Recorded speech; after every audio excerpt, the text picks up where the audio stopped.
Hello friends, எல்லாத்துக்கும் வணக்கம். இன்னைக்கு சேனலில் சுரக்காய் பிரியாணி செய்ய போகிறோம். அது எப்படி செய்யுதுன்னு பார்க்கலாம். வாங்க வீடியோக்குள்ளே போகலாம். அந்த பொருளெல்லாம் எடுத்து வச்சுருக்கேன்.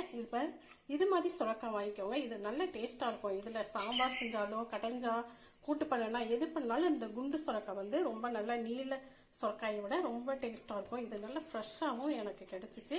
இதில் தேவையானதை மட்டும் கட் பண்ணி எடுத்துக்கலாம். சுரக்காய் 1 கப் கட் பண்ணி எடுத்திருக்கேன். இதில் ஜீரக சம்பா அரிசி 1 டம்ளர் எடுத்திருக்கேன். இது 1/4 கிலோ அரிசி ஆகுது. இந்த டம்ளராக தான் நான் எடுத்திருக்கேன். இப்போ ஒரு குக்கரை அடுப்பில் வச்சிடலாம். குக்கர் சூடானதும் 2 ஸ்பூன் எண்ணெயை நான் இதில் சேர்க்குறேன்.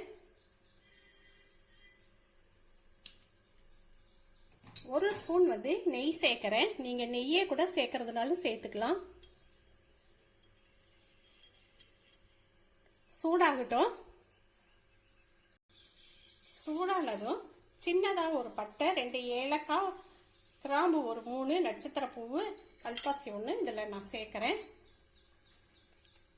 அதுலேயே பிரியாணி இலை சின்னதாக 2 சேர்க்குறேன்.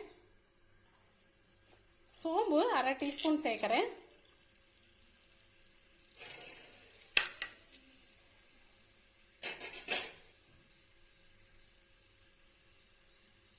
சோம்பு பொரிஞ்சது கட் பண்ணி வச்ச வெங்காயம், பெரிய வெங்காயம் சின்னதாக 1 கட் பண்ணி எடுத்து வச்சேன். அதையும் இதில் சேர்த்துடலாம். அப்படியே இதில் வதக்கி எடுத்துடலாம்.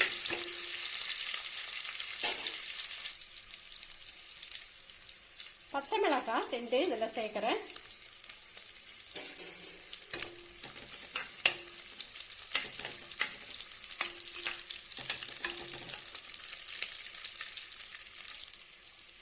இஞ்சி பூண்டு பேஸ்ட்டு கொஞ்சம் 1 ஸ்பூன் சேர்க்குறேன். கொஞ்சம் சேர்த்துக்கலாம். இது நல்லா அந்த பச்சை வாசம் போகிற வரை வதங்கிட்டோம்.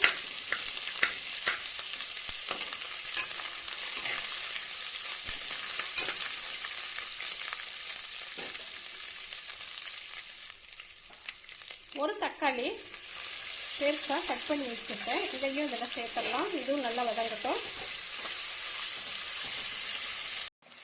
தக்காளி வதங்கின உடனே நான் புதினா கொஞ்சம் கழுவி எடுத்து வச்சுருக்கேன். இதையும் இதில் சேர்த்துடலாம்.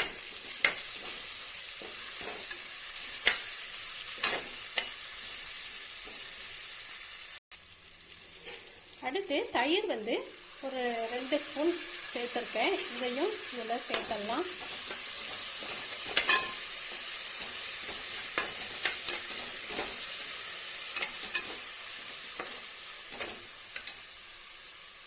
நம்ம கட் பண்ணி வச்ச சுரக்காயை இதில் சேர்த்துடலாம். சுரக்காய் கொஞ்சமாக போட்டால் போதும், அதிகமாக தேவையில்லை. உங்களுடைய அரிசிக்கு தகுந்த மாதிரி எல்லா பொருள்களையும் சேர்த்துக்கோங்க.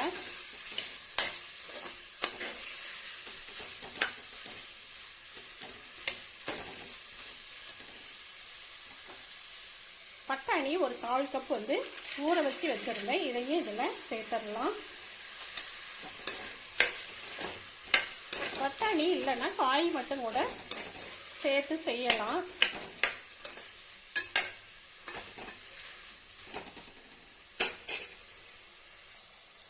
லைட்டாக உப்பு போட்டு தான் நான் இதை வதக்கினேன்.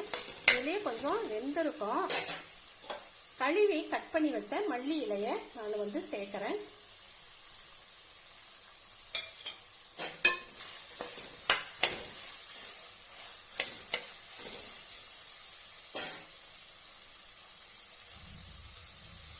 ஒரு ஸ்பூன் மிளகாய் தூள், தனி மிளகாய் தூள் சேர்க்கிறேன். 3/4 ஸ்பூன் மல்லித்தூள் சேர்க்கிறேன். 1/2 டீஸ்பூன் கரம் மசாலா தூள் சேர்த்துருக்கேன். 1/4 ஸ்பூன் மஞ்சள் தூள் சேர்த்துருக்கேன். இது எல்லாத்தையும் நல்லா அப்படியே வதக்கி விட்டுறலாம்.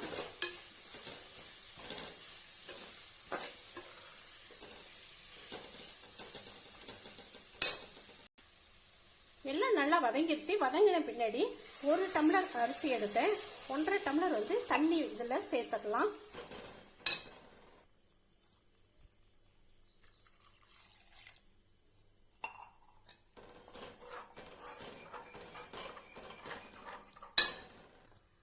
இதுக்கு தேவையான உப்பையும் சேர்த்துடலாம். நான் காய் வதங்கும் போது கொஞ்சம் உப்பு போட்டு தான் அதை வதக்கினேன். அதனால் மறுபடியும் கரெக்டாக பார்த்து உப்பை போட்டுக்கலாம். தண்ணி கொதிட்டோம். நல்லா கொதிஞ்சு காயும் கொஞ்சம் வெந்திருக்கும். இப்போ நம்ம ஊற வச்ச அரிசியை எடுத்து போட்டுக்கலாம். ஒரு 10-15 நிமிஷம் ஊறுனா இது போதும். அதிக நேரம் ஊற வைக்க வேண்டியதில்லை. எல்லாம் உப்பெல்லாம் கரெக்டாக இருக்கான்னு பார்த்துட்டு அரிசியை போட்டுக்காங்க. உப்பு எனக்கு வந்து கரெக்டாக இருந்துச்சு. குக்கர் போட்டு மூடி வச்சிடலாம். கொதி வரட்டும். வந்த பின்னாடி மூடி வச்சுக்கலாம். குக்கர் மூடியை மூடிடலாம். ஒரு விசில் வரட்டும். வந்த பின்னாடி எடுத்துக்கலாம். முள்ளங்கி சாம்பார் வச்சது வீடியோ போட்டதில்லை. ஒரு சிஸ்டர் கேட்டிருந்தாங்க, பருப்புன்னு சொன்னீங்க, என்ன பருப்பு அப்படின்னு கேட்டிருந்தாங்க. நான் துவரம் பருப்பு தான் சிஸ்டர் போட்டேன். அப்புறம் இன்னொரு சிஸ்டர் வந்து பிரெட் வடையை வந்து ரொம்ப லேட் ஆகுமான்னு கேட்டாங்க. ரொம்ப நேரம் லேட் ஆகாது. நீங்கள் உளுந்து கடலைப்பருப்பு இதெல்லாம் அரைக்கும் பொழுது ஊற வச்சு அரைக்கும் பொழுது அதிக நேரம் எடுக்கும். இது வந்து ரொம்ப சீக்கிரமாகவே செஞ்சிடலாம். அதனால் சிரமம் இல்லாத நீங்கள் இதைய செஞ்சுக்கோங்க. ஸ்டீம் எல்லாம் போன உடனே ஒரு 10 நிமிஷம் அப்படியே வச்சிருந்துட்டு பாருங்கள், மூடியெல்லாம் திறந்துட்டேன். நல்ல சுவையான சுரைக்காய் பிரியாணி ரெடி ஆயிடுச்சு. ஒரு பவுலில் எடுத்து வச்சிடலாம். நல்லா சூடாக பாருங்க, நல்லா உதிரியாக இப்படி நல்லா கிடைக்கும். நல்ல பழைய அரிசியாக இருந்தால் கொஞ்சம் தண்ணி அதிகமாக இருக்கும். புது அரிசியாக இருந்தால் கொஞ்சம் தண்ணி கம்மியாக கிடைக்கும். நீங்கள் அதுக்கு தகுந்த மாதிரி அட்ஜஸ்ட் பண்ணி ஊற்றிக்கோங்க. இதுக்கு நான் தயிர் பச்சடி எடுத்து வச்சுருக்கேன். மீல் மேக்கர் சோயா கிரேவி பண்ணி வச்சுருக்கேன். ரொம்ப நல்ல டேஸ்ட்டாக இருக்குங்க. இந்த வீடியோ பிடிச்சிருக்குன்னு நினைக்கிறேன். இந்த வீடியோ பிடிச்சிருந்தா ஒரு லைக்கை கொடுத்துட்டு சப்ஸ்கிரைப் பண்ணுங்க. பக்கத்தில் இருக்கிற பெல்லையும் ஆளுங்கிற ஆப்ஷனையும் டச் பண்ணுங்க. நன்றி.